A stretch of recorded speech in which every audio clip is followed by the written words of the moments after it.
So anyway, back to the first step, which is consult and retain a cross-border lawyer and accountant to help you set up the structure. This is the first step in successful U.S. real estate investing. And we talked to a couple of our lenders that are on the call with us. And it's very important, especially if you want to really become a serious real estate investor, because otherwise you are going to probably be subject to double taxation. And as I was saying, I just got off the phone with a cross-border tax lawyer. And I am actually hoping that our cross-border tax accountant is going to join us. Let me just text him the link because he was at his son's school. He now lives here in Boca. And of course, my chat is not working. So that's not going to work out. So yeah, give me a moment. So it's really, really important that you set up your structure properly if you want to avoid double taxation. But as I mentioned, I am not a tax advisor. I'm not a tax expert. What I am really good at is delegating to the tax experts, the lawyers and the accountants, so that they can help you and make sure that you don't end up paying double taxation, which is not the goal here. The goal is always going to be to avoid that as much as possible. Now, this is particularly true if you, let me just send him the link, particularly true if you're going to be staying in Canada. So many of you are looking to consider visas and when you do get your visa, your status will change, and then you may not have the same, excuse me, cross-border tax advisors. And yes, Lisa, Zoe is an alternative financing opportunity. She brings us alternative financing opportunities, especially for more like commercial and the larger investments and the ones that aren't a perfect fit for Lendi. Because look, different strokes for different folks, right? And it's not one size fits all, as I mentioned earlier. So Zoe brings the alternative option to the table to support the Lendi general financing, which is for 1 to 4 units. And thank goodness, as of I think February or March, because there was a lot of push on a lot of our parts, including me, Lendi does fund short-term rentals. So that's really important. But again, it's not a perfect fit for everybody. So let's go to number 2, that choosing the state into which you wish to invest. So I would venture to guess that most people on this call either want to or already do invest in Florida. It's a natural place for Canadians, especially, to invest in pretty much anywhere. Brits love Florida. Mike, Mark is in Florida. Tons of people are invested in Florida. Dean invests in Florida. I mean, you name it, people are coming to Florida in droves. But that doesn't mean it's the only place that you want to invest or that you should invest. Some people on the call invest in Michigan, Ohio, Louisiana, North Carolina, Alabama, Texas, Arizona, you name it. And the key is that with our network, we can put you in touch with people in every single state. And Mike and Leanne, you want to speak to that for a quick second? Put them on the spot. Yes, we can. So yes, we can. So you want us to talk a little bit about the journey, or just introducing us to? No, I just would love for you to say, like, originally you were looking at North Carolina, right? Yeah, South Carolina. And, you know, with your EXP network, you know, no matter where we went, right, we get a hold of you and Craig, and it was like, hey, I can put you in touch with, you know, like a top agent, you know, top performing agent who understands what we're looking for and understands what we want to do. You know, you have obviously some kind of system, but it was always matching us with a really good agent who was really responsive, and no matter where we went, it was always a fantastic contact, and we got the information we wanted. You know, when we would look at areas before we were in contact with you, you'd call an agent, oh yeah, and then you wouldn't hear anything back from them, or yeah, and then they're sending you everything that you don't want. It makes a big difference having the right agent. So not everybody, excuse me, I'm sorry, I don't know what's going on in my throat. It's a funny story. I had COVID in August. That wasn't funny. And I lost my voice for 8.5 months. I got COVID again in Toronto for the second time, got it again in April. And guess what? I got my voice back. How crazy is that? So the moral of the story is get COVID a second time to get rid of your residual COVID from the first time, but don't get COVID a second time. It's not worth it. But anyway, the point is that yes, we do have an extensive network. Now, that's not to say that there's not going to be challenges or that everybody is going to be responsive, because sometimes it's hard to get people that are certainly as responsive as me. You know, I tend to be over responsive to my detriment sometimes because it creates expectations, but that's just who I am. But there are times when I bring in a realtor. It recently happened with a client who wanted to invest in Cincinnati, and the realtor was not as, I mean, they just weren't as resourceful or as diligent as they promised me they would be. And so they're out and we move on. But that's the beauty of working with our team, is that we move on. We don't stick with that. We don't make you search. We do it with and for you. Okay. After that, after you choose the state or states, and there's potentially an opportunity for multiple states, meaning that you can invest anywhere in the country without restriction, from no matter where you're from. It's just a matter of setting up the right structure. So if you're investing in Ohio and Florida and Detroit, or Michigan, I should say, then you want to have a structure that reflects that. You don't just want to have, one entity that's investing in all 3 states, because then you'll have a problem, and you'll have a liability problem, not just tax issues, but also legal liability. Once that's done, you need to secure a virtual or other US address. Now, this is usually done through our asset protection / transactional legal team, because they come ready with these with these registered agent addresses. It's part of the package. Okay. And then after you get all that, my goodness, I'm really having voice challenges. It's also because my kitchen is being redone right now, and I can't go to the microwave and get my tea. Or I can't boil water because there's no stove, there's no microwave, there's nothing. So that works well for me because I don't cook, but not so well when I need my tea. So you then want to consult with lawyers and realtors in the chosen state. So we get you all of that. It's all a turnkey system. And then once you consult with those realtors, and we're going to help you through the process. And I'm sorry, I can't monitor the chat and speak, but I will definitely monitor the chat after. I'm sure there are questions, and Miri is diligent at making sure I answer them. So don't worry. You consult with the realtors to make sure that they are investor friendly and that they are going to help you. Now, look, the MLS is the MLS is the MLS, but it doesn't mean that everybody is diligently monitoring the MLS every single day, or keeping an eye on what's going on, or speaking to prospective new listings or opportunities. And it doesn't also mean that the realtor that you're working with is going to be the right realtor or is going to be very investor friendly. So Craig, you want to say hi? Because I saw you jump on, and maybe you can talk a little about the difference between a regular realtor and an investor friendly realtor. Sure. Hi, everyone. Sorry, I should introduce you, by the way. So probably this is good Craig. idea. What? Pardon? Yeah, that'd be great. Okay, sorry, I just throw people under the bus. It's not purposeful. It's just because I figure everybody knows everybody. So Craig Peleg is my partner. He's here in South Florida, and we work all of Florida, and we work together on many transactions. And he's been a realtor for 18 years. He's a 2nd generation realtor, like me, except my mom was a realtor in the lovely city of Toronto. So it's a little different because I grew up in real estate, but dealing with, multi-million-dollar homes that are now multi-million-dollar homes. And Craig grew up here in South Florida with a different real estate market, although now the real estate market is much more reflective of what I grew up with. So Craig, I'll turn it over to you for a minute. Okay, hopefully you guys hear me okay, because you sounded like a robot for a minute or two there on my end. So hi, everybody. My name is Craig Peleg. As Lauren mentioned, my family's been selling real estate here since 1980 in South Florida. I'm 2nd generation in the business. And, Lauren was asking, the differences between a traditional realtor and agents that are investor friendly realtors. So there's a big difference. Most agents here in the US, and I'm sure this is very comparable in Canada, sell on average 4 or 5, 6 homes a year, and they're usually just working with their typical friends and family.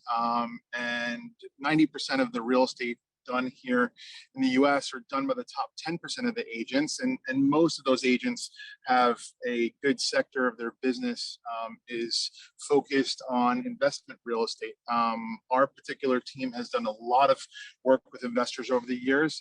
I was a bank foreclosure agent for almost 10 years of my 18-year career, and predominantly dealing with investors that were looking to purchase homes for future rental properties or for flips. And so it's important who you conduct business with, that they be investor friendly, that they have an investor mindset, that they preferably have invested in property on their own.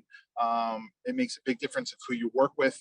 We manage a property preservation business for almost a decade, so our team is very accustomed to knowing the cost to rehabilitate properties and what the current costs run for bathroom rehabs and kitchens and flooring and roofing and all that good stuff. And additionally, today, as Mike and Leanne know, a lot of the investors are looking for not only long-term rental properties, but also short-term rental properties. And that's become a very common trend over the last few years. It's extremely lucrative as long as we identify the right property managers for you and the right staff to rehabilitate and stage your home. The rental returns can be significantly higher than traditional long-term rentals. So we're here to help guide you guys through those nuances of purchasing properties at the right price, being competitive in a very challenging seller's market here in Florida and throughout the country, and connecting you with the right management companies to manage your properties. And Lauren is there to sort of be your go-to gal and quarterback, connecting you with lenders and appraisers and inspectors and all of the staff that's needed to properly invest in cross-border real estate.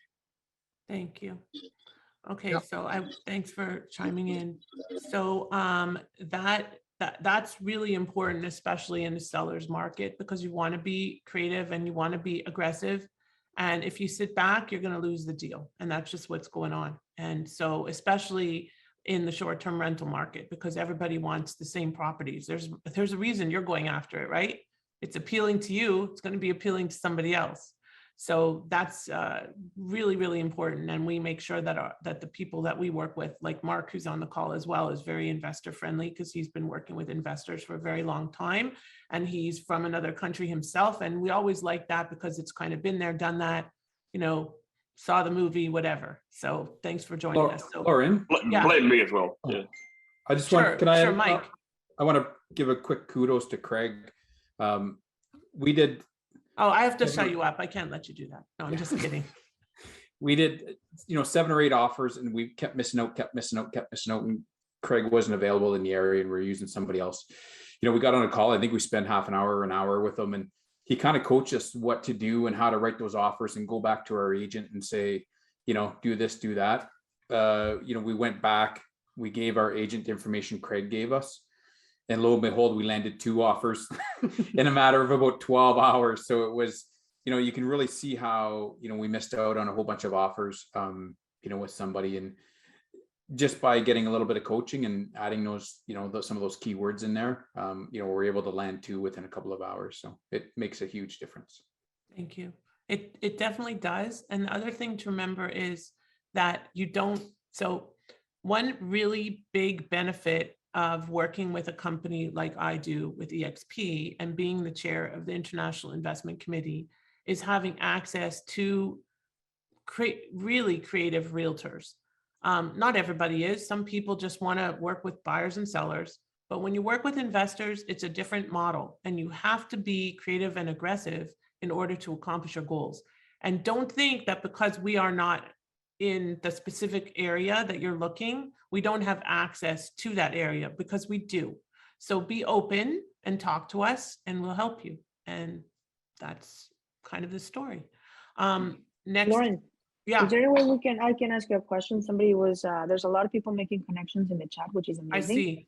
Mm-hmm. But somebody had a question about the benefit of getting a visa, and they're asking, would buying a property for short-term rentals under an LP consider a business and qualify for a visa?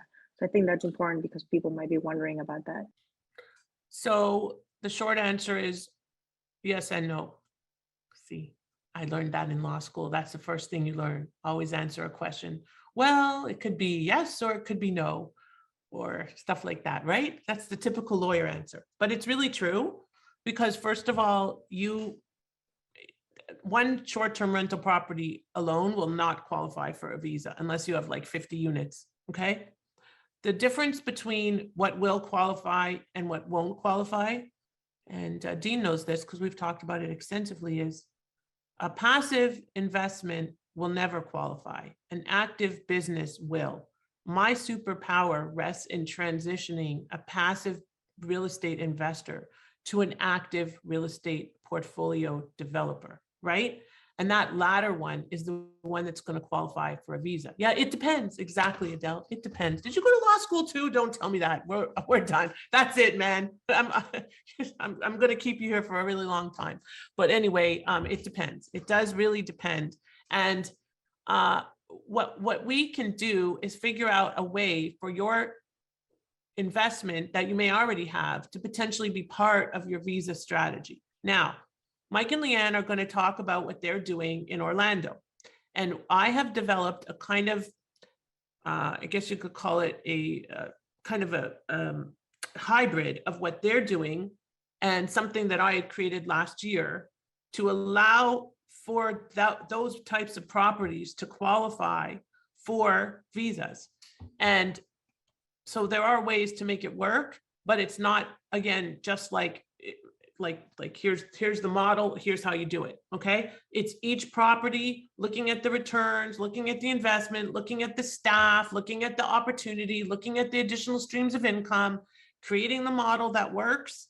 And again, I'm not focusing this on visas, but everybody always asks me about visas. I can't help it, it's what I do.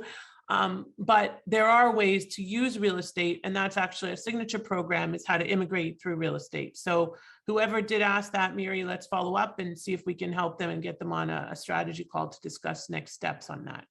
So I'm going to try, because I know I want to try to get through this in the next 8 minutes. I have a few more slides, but we'll do them after, because this is the really crux of it. And yes, this slide is available as a download. I forgot to mention that, and we'll put that in the chat as well, or we'll also send it out to you, right, Mary? Because poor Mary has to write the follow-up sequence. So she knows that. She's like, oh gosh, I have more work to do. So yeah, thank goodness for Mary, is all I can say. Number 5, relying. Okay, now this is important.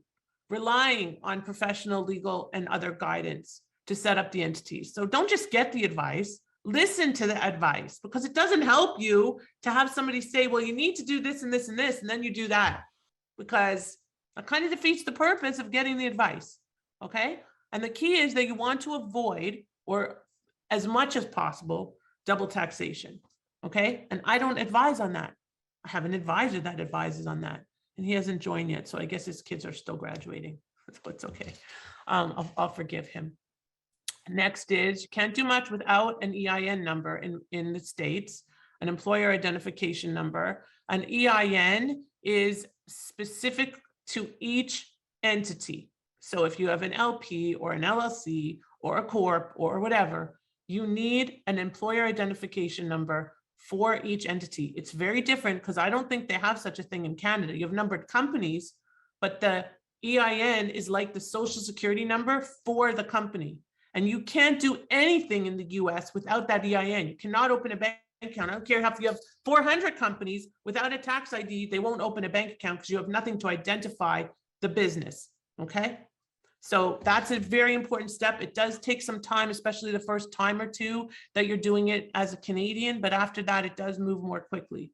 Open and fund your bank accounts once you get your EIN. And there are some banks that are more cross-border friendly. I should have invited my banker, and I forgot to. He actually happens to also be a Brit living in Orlando, and he sets up bank accounts. There might be some clients on the call that have done set up bank accounts with him, and he does it totally virtually. Great guy. And he understands foreign investment, and he's here on an E2 himself. So, or he was. So there you go. Ensure appropriate pardon me? Sorry, is that James? Is it James? It's James. Yeah, okay, good. James, my buddy. Yep. We Canadians like Brits too. We like to work with them. They're kind of like-minded. So next step is, look, a lot of us set up entities and we don't document them. Again, document. That means you have a limited partnership or a limited liability company or a corp, and you have no limited partnership agreement, no operating agreement, no shareholders agreement. That doesn't really do you much good. And let me tell you, I just set up a new bank account for Carolyn and I don't know if Carolyn here yet. Let me know when she gets here. Okay, Mary? which reminds me, I have to send her the link too. Sure. Here we go.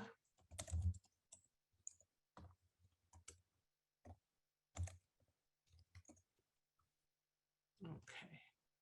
So we set up a limited partnership and a limited liability company, a couple entities. So even for my own solely owned limited liability company, well, my son has 1%, but don't tell him because he'll ask me why he's not getting a salary or something. But I had to have an operating agreement to set up a bank account for my own US-based LLC with my son as a 1% shareholder. And even if he didn't have a share at all, and I was 100%, I still need that operating agreement to set up the bank account. So get your documents in place. Now, when we do it, it's full service. We give you all the documents to set up your tax ID. We give you the operating agreement. Everything is done for you and with you. And it's relatively seamless. Like I said, there's always going to be hiccups, but it's a good system. And this way you don't have to think. That's what we try to do. Because what do you want to think about? How to invest, where to get your money, figuring out the opportunity. Oh, I'm sorry. Gabby, I didn't realize you were here. Why don't you chime in? I did call you out before, but you weren't here. So why don't you chime in for a minute if you are here? I'm sorry. Not a problem. Thank you So for I'm that. going to introduce you quickly. I apologize. So Gabby Baglietto, is that Baglietto? It's actually Baglietto, yes. There you go. Is in Mexico. And she works with a company that helps Canadians. Now, this is really cool. And Mike and Leanne will tell you about it because they just did it. Use RSP money without breaking your RSP to access US real estate investments. Now, what is an RSP? Mary's like, what's an RSP? I'm like, okay. So an RSP is for those of you that don't know, you know, I still have one and I will never give that up. An RRSP is a registered retirement savings plan. And I'm not an expert at it, but basically you put money into it. It's like an IRA in the US and you put money into it each year. The last that I was there, it was a max of 13,500. So that's how long ago I lived in Canada. And you basically put money aside so that you don't pay tax on it and you have a retirement fund created. And so it's a great way to protect your money and build for the future. And Gabby's company Gabby's going to tell you about her company for a minute and also tell you a little bit about how this whole thing works. Gabby, over to you. Thank you, Lauren. Yes, basically, as initially, I would like to mention our company is a Canadian company designed specifically for this financial strategy. We only work with RSPs, LIRAs, RIFs, LIFs, different type of retirement savings plans. We even can include TFSAs into our program. And what we do is basically take the funds that you currently have into your accounts and invest them into a mutual fund trust. That's a property acquirement fund trust. And what I do is give you access to those funds without you having to go through the tax penalty of accessing that money and use them to acquire an investment property or a vacation property, either or. I can actually work with without the limitations, as you mentioned, that you can work with different types of properties, Lauren. It being a vacay land, a piece of land, or a condo.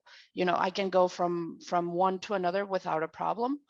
What I can do is also, explain this on a case-by-case basis, because I do work on a case-by-case basis.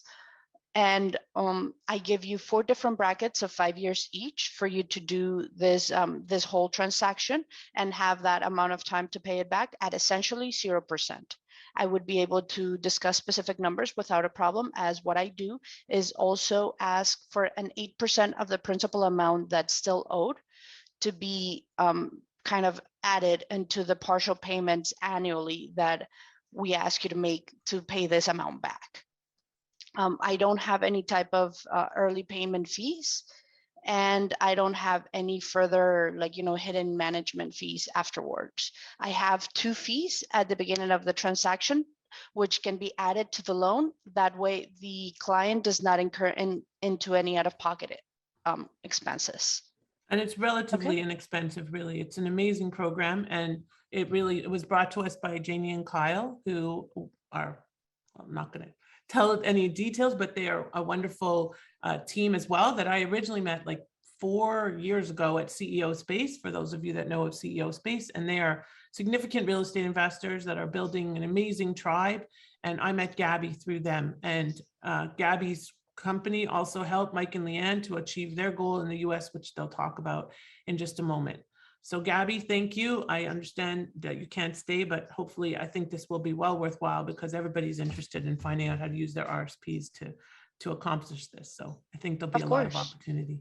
And I'll do my best to also make myself available if you know, anybody wants to reach out, and we can gladly discuss deeper into how we do this. My process is fairly easy. I explain the whole process to the client, and I take care of all the paperwork. So after you sign the paperwork with me, you don't have to worry about anything else. Like that.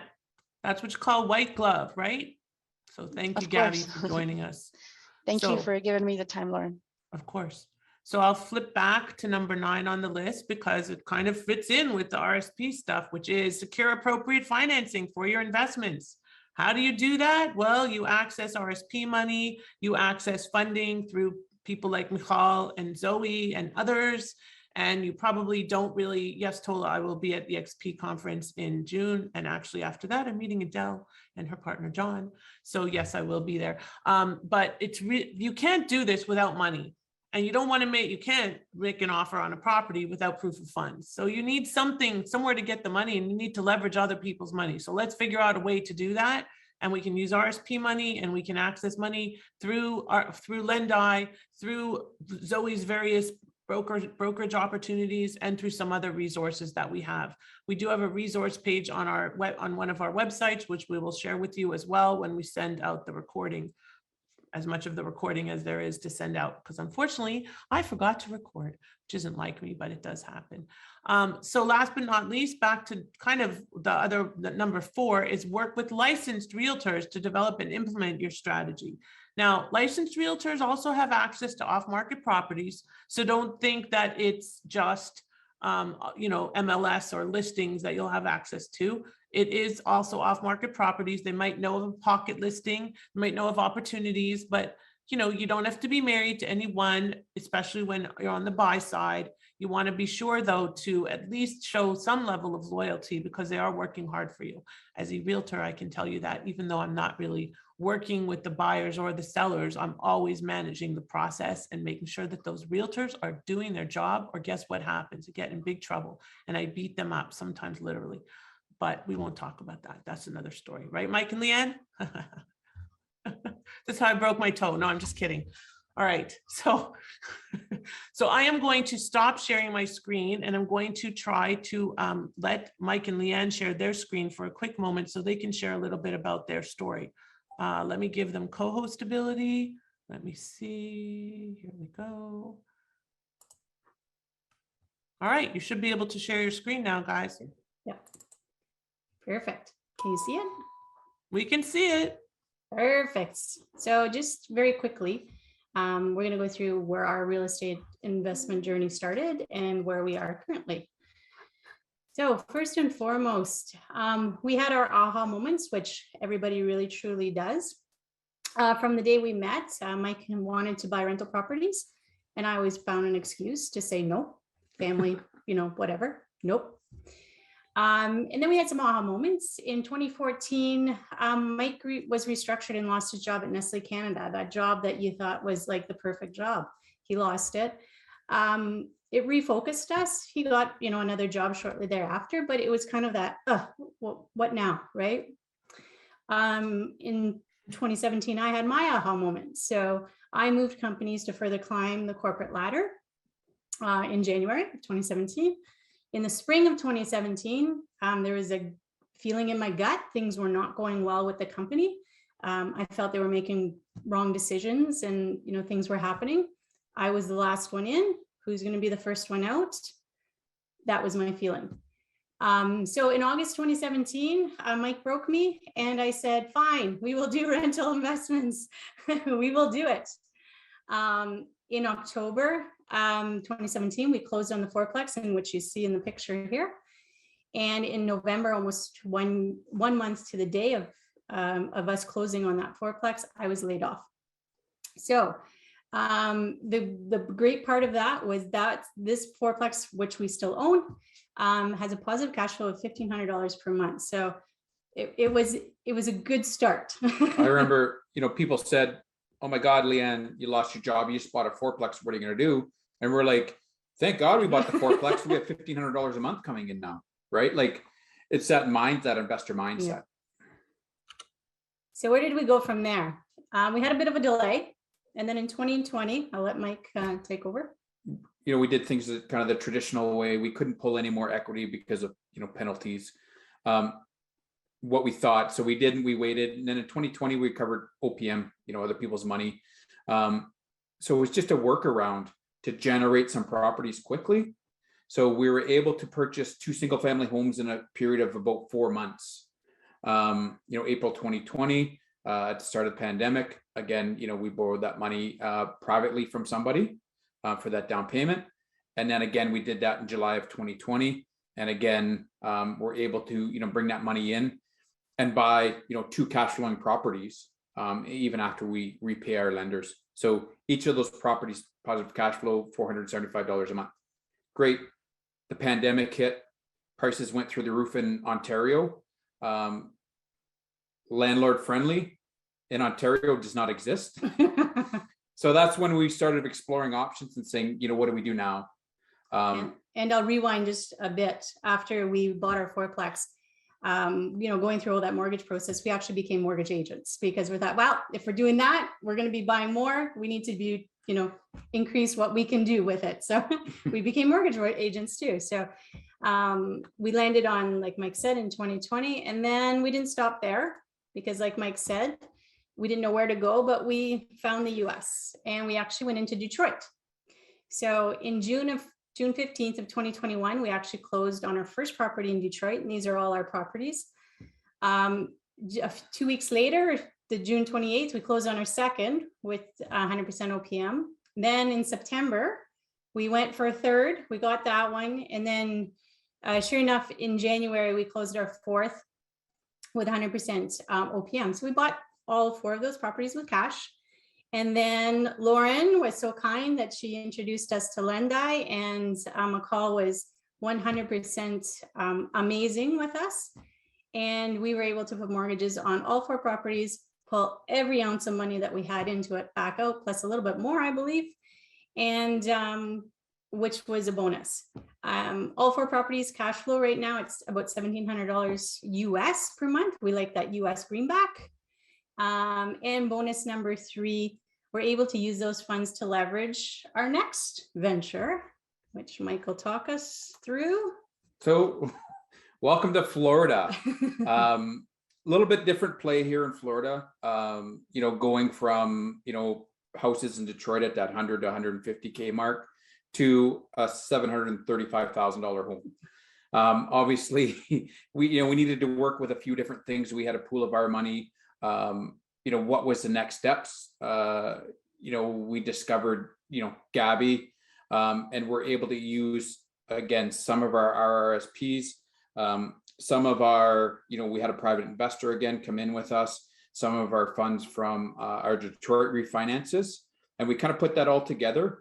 And Zoe helped us close on this one. We got to thank God for her, late nights and her negotiation skills. She got it closed for us. My pleasure. Yeah, she got it closed for us one day late, but it almost fell apart for several other reasons other than the the financing. But just crazy things happen sometimes. But we got it closed. Again, using Lauren and Craig on our quest to purchase this house. Craig wasn't available in that area at that time, but he definitely coached us through it. And Lauren's been great. When we started in Detroit, we had just met Lauren, and we weren't actually engaged in using her services, conversations. And then it was, we had a basic structure, but we didn't know what to do next, right? And we didn't know how to grow that structure. The structure that we had was okay for a couple of houses in Detroit, but now that we're beyond that, we're realizing we need that next level, and we need that, right? When you're buying a property at, 700,000, and we want to buy multiples of these and continue to grow. And that cash flow in Florida now we're realizing what we've learned from Lauren is, you know, the importance of that proper structure and balancing those out, and, you know, C corps and LPs and LLCs and how those all integrate together. So this is actually a 6-bedroom. I didn't put it on the slide. I missed it. This is a 6-bedroom, 6-bath house where you can get multiple families in. It's in a gated community. We're actually going to theme out 3 bedrooms and turn the garage into arcade, so commercial level arcade. yeah, Do you like have any renderings that you could show of any of the rooms? I'm throwing you, I didn't ask you to do this, sorry. If you do, No. great. If not, we that's could, okay too. you know what, because we're on the laptop, everything's kind of on my Okay. phone. No worries. Yeah, But no, it's okay. basically, they are, the beauty of the model is that when you come in and you theme the rooms, it changes the rentability of the property from maybe a couple of $100 a night if you're lucky. And what were they getting, 40% occupancy, Mike? Yeah, anywhere 40 to 50% occupancy, because again, we're in a beautiful gated community that's No, designed but before, like oh, they before, yeah, they're about 40% occupancy. yeah, and it's, you know, it's just a house, right? Yeah. But now once you theme it, it's no longer just a house. Now it's a destination. And you go on Airbnb and you improve your attractability by multifold. And so that's what they're doing. And it's And a very theming- exciting journey. And theming is not just painting the walls, putting No. some stickers up, posters, and putting some bedspreads. That's not theming. Theming is actually having artists come in and do your wall art, making handcrafted beds like pirate ships and spaceships and everything else. So it's very, very elaborate work.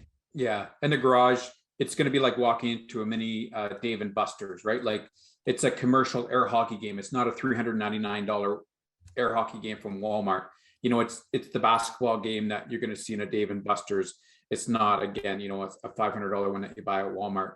You know, lighting, like all that stuff. We want to be in the 1 percentile of Airbnb. In this community, there's 1,100 houses that look almost identical, right? Those are the ones that people are getting $200 to $300 and they're booked about a 40% occupancy. You know, we're going to be the $500 to $600 a night low season, $700 to $900 a night high season, because we're in that 1 percentile. If you can pick between 1,000 houses, why not pick the one that has, you know, a bunk bed and a slide in the bedroom for the kids, an arcade, you know, a pool out back, everything that, you know, you could want for a vacation. And I'm just going to throw something else. So Christine asked, are you self-managing? So no, they are not self-managing. And the company that is doing their property management is actually a client of mine that we are working on their E2 right now. So there is a path to an E2 through property management as well. Additionally, I also wanted to share that the beauty of the journey is that you're going to hit bumps in the journey, and you're going to meet new people, and you're going to learn some valuable lessons, hopefully not too costly in the process. And then you're going to bring other people through the journey with you. And that's what Mike and Leanne are so good at. They are very, very generous with their referrals and with their recommendations, and just, you know, very salt of the earth people from the Sioux, where I've never been. So maybe one day I'll actually go, right? Yeah. And we not in the winter though. no, for sure. No way. He sends me Yeah. pictures of the snow, and when was it, in 4 May feet in last? front I'm like, yard. oh my God, give me a break. Yeah. So anyway, I am going to just introduce one more person after I share one slide, or I'm going to introduce her while I share that slide. And that is my partner, Carolyn Gallardo, who has kindly joined us and is only here for about a half an hour, another 15 minutes. And that is our little business that we created. It's not so little. And we created it because we have so many real estate investors that are interested in finding a path to a visa through real estate investing. And it's not always easy, because you may not have unlimited funds to buy a 40-unit multiplex or something along those lines, or buy 10 duplexes or something, or, you know. So we created this business where we basically build a business around what you want to do. It's very different than a franchise, which is you follow their model. This is we build the business around your model. So it's like the unfranchised, so to speak. And we help you with obviously with the visa, that's our side, and help you with the structure and setup and everything like that. You access our course, Investing Cross Borders, 10 module, well, it's actually 12 module course now, on demand. And you also access Carolyn's course, which is Creative Real Estate Academy, and her private Facebook group. And she's been teaching people how to access real estate through creative financing for a long time, and she's been doing it extraordinarily successfully. And her most recent claim to fame is that she went to Necker Island and visited with Richard Branson's team, and now she is building a sustainable project in where is it, in the British Virgin Islands, right, Carolyn? Yes, that's right. Okay, so she's got some kudos behind her here, and I'm very fortunate to call her my partner. Carolyn, wanted you to say hi and introduce yourself briefly to this amazing group of real estate investors or wannabe real estate investors. All right, awesome. Thank you so much, Lauren. I always so grateful for such a warm welcome, and of course, extremely grateful that you and I connected early on during the COVID journey, and Yes. that we've been able to work together at different levels. But like you said, this part is really exciting because we finally get to hi Heather.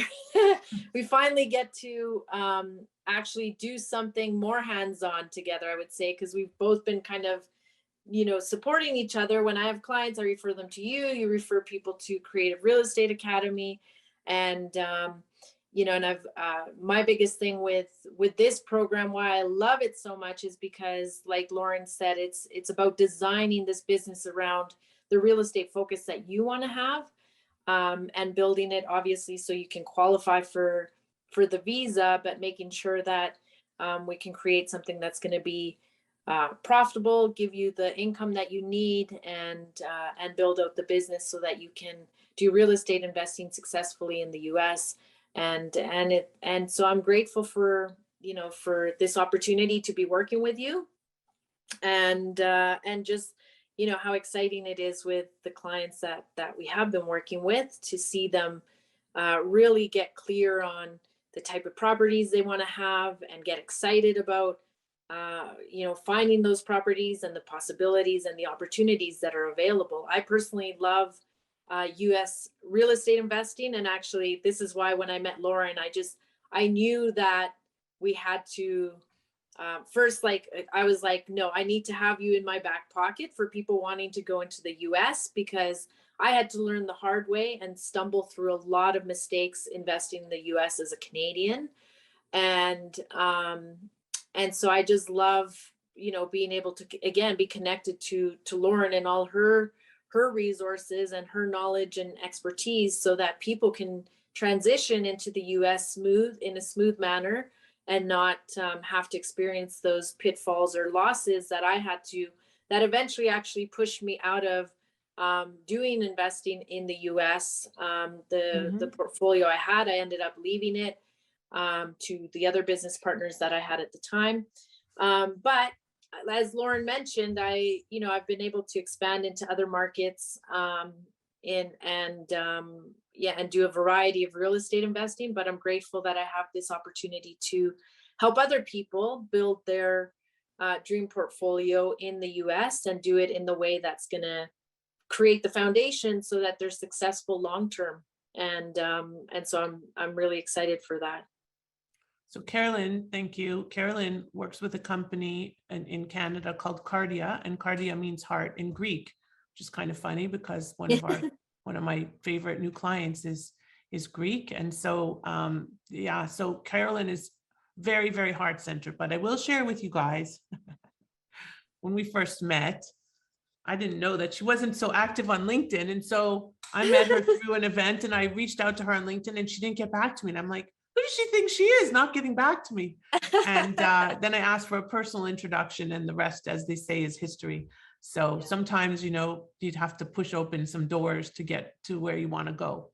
So thank you, Carolyn, for joining us today. So I'm going to introduce or reintroduce our special guest, and whoever is able to run a little breakout room. I would love you to, if you're able to stay. We're going to hopefully get them done in 15 minutes, and at least everybody has the opportunity to talk about these specific sections. I don't think Gabby is here. I know Craig had to leave, but Zoe, Michal, Mike and Leanne, and if Carolyn is able to do this, you Sure. can be a little late for your next. My People next- are used to it. She loves to give and give. So sometimes I'm God. like, where are you? I'm getting off now. I promise. I'm coming now. I'm coming now. So, but anyway, it's just the nature of being a giver, right? So Miri, are you able to set up the breakout rooms if I stop the sharing, and I'll tell you again who's who? Miri, can you do that for us? Yeah, I think they can just choose. So number 1 is Zoe. If you want to put that back up. Oh, okay. Sorry. I'll put it back up. Yeah, they can choose what room they want to go into. Just if you want to put it back up. So Zoe will be number 1. Michal will be number 2. Mike and Leanne will be number 3, and then Carolyn will be number 4. So, well, how do we do this next? Do we just Okay, have them? so there's 4 rooms, and they're open now. So if you guys, you can start going to them. I think you should be able to. I think I have to stop sharing though. No, it I still think people are works. joining. Oh, it works. Okay. So Yeah. Mitch is in number 1, and Michal is in number 2 already. So again, everybody has to choose wherever you want to go. Miri, will I be able to share my screen in the breakout room? That's a good question. Yes, you can. Okay. Okay. Okay, so we still have some people who are joining. Perfect. So Zoe is number 1 again. Michal. Does anybody have a takeaway or an aha that they want to share from the little breakout room? Anybody? Anybody learned something amazing they're going to implement right now? Well, I was in Carolyn's group, and subject 2, which is sort of like, yeah, that was, Yeah, that's amazing. I did not know that term before. Yes, so thank you for that. That's the US term. It's a big deal. And it actually gives a lot of Canadians access to a lot more property, which is really cool. So I'm glad you got that, Adele. Anybody else want to share something? Maybe somebody got financing for their deal. Oh, Carolyn, okay. You have to actually jump off. I appreciate it though. This was a lot of fun. I'll have to stay for much longer next time. Next time we'll make sure that we book it better in your calendar. Thank you, Lauren. Thank you, everyone. Nice to meet you. Bye Thanks for now. joining us, Carolyn. What happens once you're in the, the Virgin network, the Richard Branson, is that you become even more popular than you were before. Yes, Sandra and Johnny, share, please. Yeah, I think what we heard from Carolyn's session was that in the US, there's a lot more flexibility in the lending options. In particular, there's apparently unlimited personal mortgages, which that kind of blew my mind. And then not only that, corporations are able to sort of somehow take over those mortgages. And I didn't quite understand that part of it. Yeah, so I'll explain how that works. It's Yeah. it's pretty cool. And again, not giving legal advice, okay? But basically, so for Canadians, it's sometimes challenging. There's a waiting period to get your tax ID. There's some challenges in terms of getting all your bank accounts set up and getting the lending in place as quickly as you may like or want. Despite how quickly Lendi and Zoe's financing partners work, it's just the reality of the process, okay? So there are ways to initially take title in your personal name and to transfer it to your company name without necessarily creating a taxable event. And even if you created a taxable event, the capital gain would be so nominal because it would really be for a short period of time. So this allows some of our Canadians to get access to properties a little more quickly without having to wait. And there's almost always an assignability opportunity within the scope of the offer or, the agreement of purchase and sale and so on. Okay. So on that note, let's stay on that topic for a second. Adele, who's supposed to not be here, is I'm actually one of I have our a meeting. best participants. I have a meeting in 20 minutes to discuss Okay. my exiting my JOB. Oh So, my gosh! Yeah, I'm going to wish you in advance Mazal Tov. Congratulations. I'm excited for you. So by the time I see you, you're not going to have a job, right? No, I do. I have to say, I gave 6 months notice 2 months ago. So there's 4 months left. Only in Canada, eh? Yeah. Well, no, it's my job. No, you only have to give 2 weeks, but yeah. Sorry. What was I saying? You were yes, saying purchasing in your personal names. And then I guess selling it or moving it, whatever the legit term is. Sometimes it's quick claims, sometimes it just really depends. But there is a way to do this pretty easily for Canadians without having a negative tax consequence. But and my I see question Michelle, just one you... second, Adele. I just want to call out Michelle and see if you're able to turn on your screen, because I'm going to call on you to say hi in a minute, Michelle, okay? If you're there. Are you there? I'm just giving you a heads up, because if she's not there, I guess I can't call on her. Adele, go ahead, please. Can you sell it with a little profit so that you personally pocket some money? Of course you could. It depends on the fair market value, but yes, I mean, that's, and again, not legal advice. I'm not a tax advisor, but we'll get the tax guy to make sure that that's all kosher. And I don't see why not. If you want to take some income, some small income for you personally from a capital gain versus from rental income, which is a better tax treatment for our troubles. Yeah. All righty. Thank you, my dear. Michelle, are you there? Can I call you out? No, she's not there. Just on mute. Okay. Well, I'll tell you a little about Michelle Goodridge. Michelle met me through, if anybody knows of the Buzz Conference, if you happen to be a Canadian realtor, you probably heard of the Buzz Conference, which is run by Virginia Munden from Oakville, Ontario. And she is, I think, with Remax. And Michelle used to be with Remax, and she is building an amazing international women's network for international investing. And we are partnering on a lot of this stuff together with Carolyn. So we're excited about all of that international expansion too. We're always coming up with new ideas. I just can't help it. And then my team just has to implement them all. So does anybody else have anything amazing to share?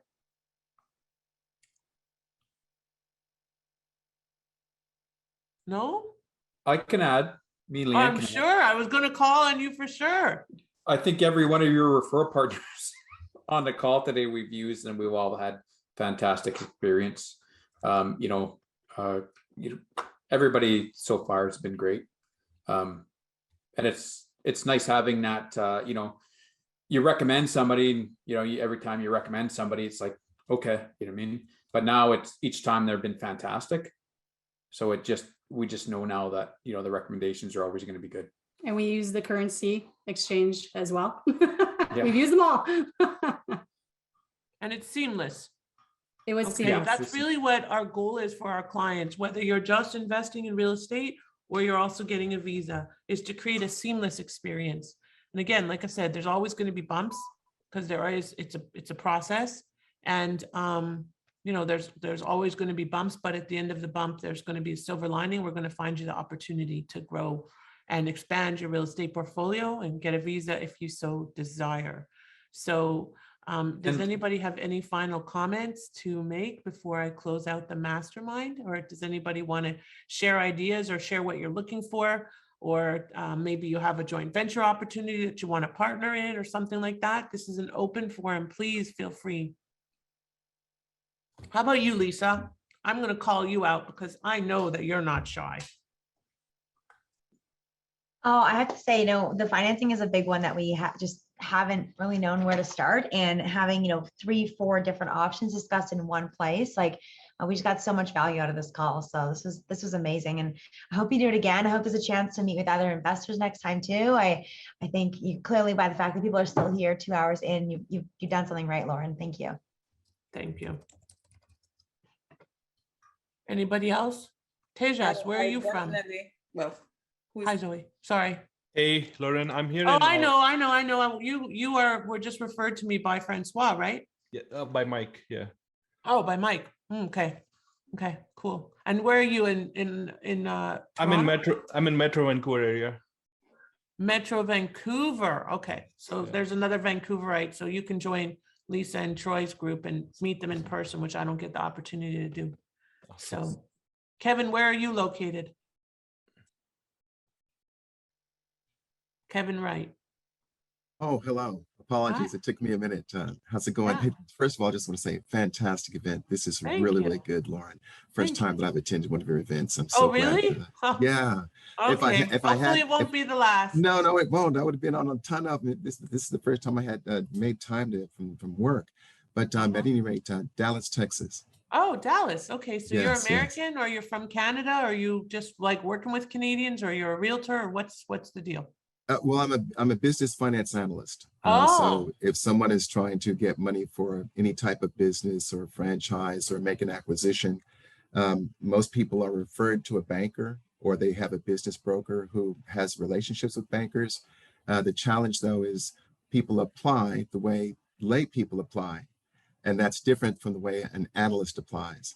We determine what the deal needs to be in advance, so the person has their opportunity, their greatest opportunity, to actually succeed with the venture, which is the whole purpose for taking on the commercial debt to begin with. But most people think of taking on debt the same way they take on personal debt. Personal debt is for the purchase of something. And usually that item is self-collateralizes the deal, and serves as the security for the deal for the lender. And lenders, they tend to train the public to think of all debt in that way. So most people step into the process that the lenders have, which works to the benefit of the lender and works to the disadvantage of the borrower. Because if you take on the loan, once you sign, you're in. And then when you run out of money because you're undercapitalized, when you go back to the bank, you cannot get more because you no longer meet their loan policy. right. So, And you it's know, usually not, you're speaking our language for sure. And now I remember, I met you through CEO Space, didn't I? Yeah, that's right. Now That's I what we remember. meant. I was trying to remember. As you're talking, I'm like, I know this guy, and we connected. And now, thank you for joining us today, because it puts you back on our radar. And we have people that are often looking for financing, especially for franchises. It's one of our special sweet spots. We actually love franchises. So happy to reconnect with you. Mary, please put that on our agenda. Okay, Adele, good luck with your JOB situation. Best of luck. I know I'll hear from you soon. Yeah, so anybody else have anything? Anybody want to say hello? I was just going to add, yes, my friend, a quick plug. There is a loan for every single thing. Ultimately, so there are no minimum loans across all 50 states. If it is that you find a property that is being sold for $10,000, no, I'm not saying you should go look for those. But if you have a property that's being sold for $10,000 and you need financing for it, there is financing available for it. If you're doing a ground up construction, there's financing. If there is fix and flip, there's financing. Like whatever it is, I would just say in the same way that you are exploring knowledge here in this mastermind, there's always an alternate. Always, like almost always. So just reach out to persons who are in the space, and I'm pretty sure you'll be pointed in the right direction. So I'll just tell you guys about an experience I had. So I had to finance my own investment property, and the rates were not as favorable as I wanted them to be for a fix and flip.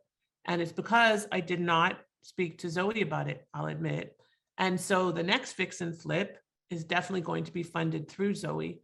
Because I am in the US, it's a little harder for Lendai to finance me, because even though I'm Canadian, haven't been living there for 20 years. Imagine that. So it's I think that they always say that your net worth is your network. And really, for me and for our company, Investing Across Borders, it's so true. And if I feel personally responsible for every single one of my referrals, as my clients know. And if they do not deliver, they are out the door, say no more, because I can't live with myself. Because, listen, it happens, okay? There is a lawyer here in town that I referred to some clients, and he messed every single one of the referrals up, 4 in a row. And it was awful, because he's a personal acquaintance of mine. He runs in the same circles as me, and it was just terrible. And they were such silly, avoidable mistakes, because it doesn't have enough staff. And that's it. He's done. And, you know, I can't, like, unfortunately, there were 4 clients that were referred to him within a week, and I couldn't control all of that, but I managed to fix everything, thank goodness. But like I said, you're going to hit some walls. Not all lawyers are as ethical or responsive as we would like them to be. I'm sure all of us have experienced that. I have myself. And I think that the one thing that we always bring to the table is that level of responsiveness and customer service. And that's always what's going to separate us and also separate our referral partners. So if anybody else has anything to say or add, I would love for you to speak now or forever hold your peace. And otherwise we will sign off for today and send you guys a copy of as much of the recording as we were able to get. Anybody? All right. There's a request for Kevin Wright to put his contact info if he's okay, sure. Just in the text there, in the chat, please. Yeah. Someone else asked for it, and we would like to know it. Okay. And if not, we'll be able to facilitate that after. I'm going to